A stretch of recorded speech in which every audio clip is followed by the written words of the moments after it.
نحمدہ و نصلی علی رسولہ الکریم۔ انشاءاللہ العزیز آج سے ہم صحابہ رضوان اللہ تعالی علیہم اجمعین کی سیرت کو بیان کرنے کا ایک سلسلہ شروع کر رہے ہیں۔ تھوڑا تھوڑا روزانہ انشاءاللہ حیات الصحابہ کتاب سے پڑھا کریں گے، اور اس کی وجہ یہ بنی ہے کہ آج کل سوشل میڈیا پر صحابہ رضوان اللہ تعالی علیہم اجمعین پر تنقید کا ایک طوفان بدتمیزی برپا ہے۔ تو اس کی بجائے کہ ان لوگوں کو جواب دیا جائے، تو اس سے بہتر ہے کہ ہم صحابہ رضوان اللہ تعالی علیہم اجمعین کی زندگی کو اتنا بیان کریں، اتنا سنیں کہ صحابہ کی زندگی کے مختلف پہلو، ان کے اخلاق، ان کی سیرت، ان کا ایمان، تقوی، ان کا توکل، ان کی سخاوت، ان کے واقعات، ان کی احادیث زبان زد عام ہو جائیں۔ صحابہ رضوان اللہ تعالی علیہم اجمعین وہ ہستیاں ہیں جن کے ساتھ اللہ تعالیٰ نے اپنی رضا کا اعلان کیا اور اس دنیا میں ان کے ساتھ جنت کا وعدہ فرمایا۔ وَكُلًّا وَعَدَ اللَّهُ الْحُسْنَى، تمام صحابہ کے ساتھ اللہ نے جنت کا وعدہ فرمایا، اور فرمایا کہ اولئک حزب اللہ، کہ یہ صحابہ اللہ کا لشکر ہیں، اللہ کی جماعت ہیں۔ ہر میدان میں اللہ نے ان کی مدد و نصرت فرمائی، اور صحابہ کے لیے اللہ تعالیٰ نے جو تعریف کے الفاظ قرآن پاک میں بیان فرمائے، ان کی غلطیوں کو معاف کرنے کا اللہ تعالیٰ نے وعدہ فرمایا۔ کیا یہ کافی نہیں تھا کہ صحابہ کے اوپر اپنی زبانوں کو ان پر تنقید کرنے سے بند کر لیا جائے؟ لیکن اس کے باوجود آج سوشل میڈیا پہ دیکھا جا سکتا ہے کہ کس قدر تنقید کا طوفان بدتمیزی برپا ہے۔ تو یہ سوچ کر انشاءاللہ یہ سلسلہ شروع کیا جا رہا ہے صحابہ کی سیرت کو بیان کرنے کا، اور یہ بات ہمیں ذہن میں رکھنی چاہیے کہ صحابہ رضوان اللہ تعالی علیہم اجمعین اس امت اور نبوت کے درمیان ایک پل ہیں، پل کی مثال ہے ان کی، کہ صحابہ نے اس امت کو نبی کریم صلی اللہ علیہ وسلم سے ملایا ہے۔ اگر صحابہ پر تنقید شروع ہو گئی اور اس پل کو ڈیمیج کر دیا گیا تو امت کا نبوت سے خدا کی قسم رابطہ کٹ جائے گا۔ کون سی چیز ہے جو صحابہ کے واسطے سے ہم تک نہیں پہنچی؟ ہمارا سارا دین اس کلمے سے لے کر قرآن کی آخری آیت تک ہر چیز صحابہ کے ذریعے سے ہمیں پہنچی ہے۔ یہ جو اذان آپ دیتے ہیں 5 وقت نمازوں کے لیے، یہ بھی ایک صحابی رضی اللہ تعالیٰ عنہ کے خواب کے اندر القاء کی گئی ہے۔ تو اس لیے صحابہ کی زندگی کو بیان کرنا یہ بہت ضروری ہے۔ آپ صلی اللہ علیہ وسلم نے فرمایا کہ میرے صحابہ کی اتباع کرو گے تو ہدایت پاؤ گے، اور فرمایا کہ میرے صحابہ کا میری وجہ سے خیال رکھنا، جس نے میرے صحابہ سے محبت کی اس نے مجھ سے محبت کی، اور جس نے میرے صحابہ سے بغض رکھا اس نے مجھ سے بغض رکھا۔ تو انشاءاللہ ہم یہ سلسلہ شروع کر رہے ہیں۔ یہ حیات الصحابہ کتاب ہے جو عرب و عجم کے اندر مقبول ہے، اور اس سے بہتر کتاب صحابہ کی سیرت کے اوپر آج تک نہیں لکھی گئی۔ صحابہ کی زندگی کے ہر پہلو کو اس کتاب کے اندر بیان کیا گیا، نمایاں کیا گیا۔ تو اس سے ہم انشاءاللہ شروع کریں گے، اور روزانہ 2-4 احادیث، 2-4 واقعات انشاءاللہ ہم اس سے بیان کیا کریں گے، اور اس سلسلے کا نام ہم رکھیں گے صحابہ کی زندگی کے درخشاں پہلو۔ تو آج انشاءاللہ ہم اس کو شروع کرتے ہیں، مختصر آج پڑھیں گے۔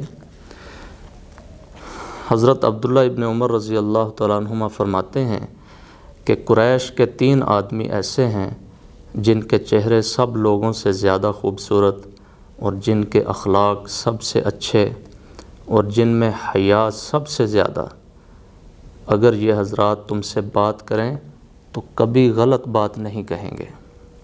اگر تم ان سے کوئی بات کرو گے تو وہ تمہیں جھوٹا نہیں سمجھیں گے۔ یعنی اتنا اچھا گمان رکھتے ہیں لوگوں کے بارے میں کہ جو بھی ان کے ساتھ جا کے کوئی بات کرے تو کبھی اس کو جھوٹا نہیں سمجھتے۔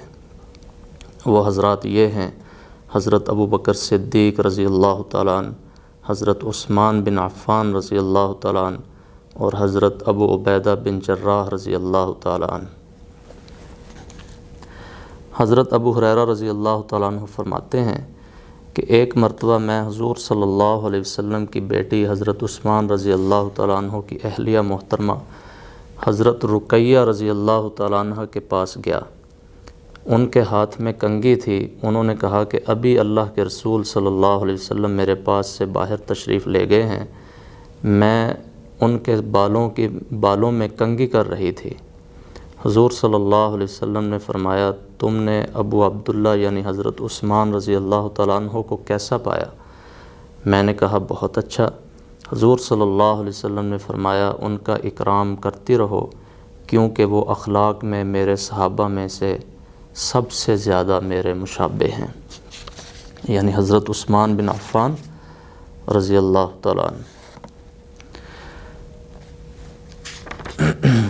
حضرت عبداللہ بن جعفر رضی اللہ تعالیٰ عنہما فرماتے ہیں میں نے حضور صلی اللہ علیہ وسلم سے ایسی بات سنی ہے کہ مجھے یہ بالکل پسند نہیں ہے کہ اس کے بدلہ میں مجھے سرخ اونٹ مل جائیں جو کہ عربوں میں سب سے زیادہ عمدہ مال شمار ہوتا تھا. میں نے حضور صلی اللہ علیہ وسلم کو یہ فرماتے ہوئے سنا کہ جعفر کی صورت اور سیرت مجھ سے بہت ملتی جلتی ہے. یہ حضرت جعفر طیار رضی اللہ تعالیٰ عنہ کا ذکر ہے جو حضرت علی رضی اللہ تعالیٰ عنہ کے بھائی تھے اور حضور صلی اللہ علیہ وسلم کے چچا زاد بھائی یعنی کزن تھے. تو ان کے بیٹے عبداللہ ابن جعفر رضی اللہ تعالیٰ عنہ سے اللہ کے رسول صلی اللہ علیہ وسلم مخاطب ہیں اور فرما رہے ہیں کہ اے عبداللہ تمہارے والد جعفر کی شکل و صورت میرے ساتھ بہت ملتی جلتی تھی اور اے عبداللہ اللہ کی ساری مخلوق میں تم اپنے والد حضرت جعفر کے سب سے زیادہ مشابہ ہو. تو حضرت عبداللہ فرماتے ہیں کہ میں والد کے مشابہ ہوا اور والد اللہ کے رسول صلی اللہ علیہ وسلم کے مشابہ ہیں تو میں بھی اللہ کے رسول صلی اللہ علیہ وسلم کے مشابہ ہوا. تو اس پر حضرت عبداللہ فرماتے ہیں کہ مجھے سرخ اونٹ بھی مل جائیں تو اس سے مجھے اتنی خوشی نہ ہوتی جتنی خوشی مجھے اللہ کے رسول صلی اللہ علیہ وسلم کی زبان مبارک سے یہ حدیث سن کر ہوئی جس میں آپ نے بتایا کہ تمہاری شکل اپنے والد کے مشابہ اور تمہارے والد کی شکل و صورت میرے مشابہ ہیں. تو سرخ اونٹ اس زمانے میں آج کل کہہ لیں کہ BMW یا پراڈو لائن کنوزر اس کی جو ہے وہ ویلیو رکھتے تھے سرخ اونٹ. تو فرماتے ہیں مجھے سرخ اونٹوں کے ملنے کی اتنی خوشی نہ ہوتی جتنی خوشی مجھے یہ حدیث اللہ کے رسول صلی اللہ علیہ وسلم سے سن کر ہوئی. تو اس قدر صحابہ کا ایمان اور اللہ کے رسول صلی اللہ علیہ وسلم سے اور اللہ کے ساتھ ان کا تعلق تھا.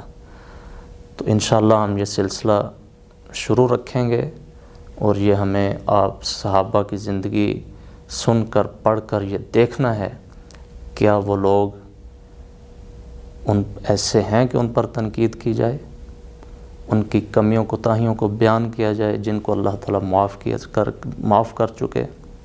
وہ تو تھے ہی سراپا خوبی, وہ ایسی جماعت تھے جن کی تربیت خود اللہ کے رسول صلی اللہ علیہ وسلم نے فرمائی.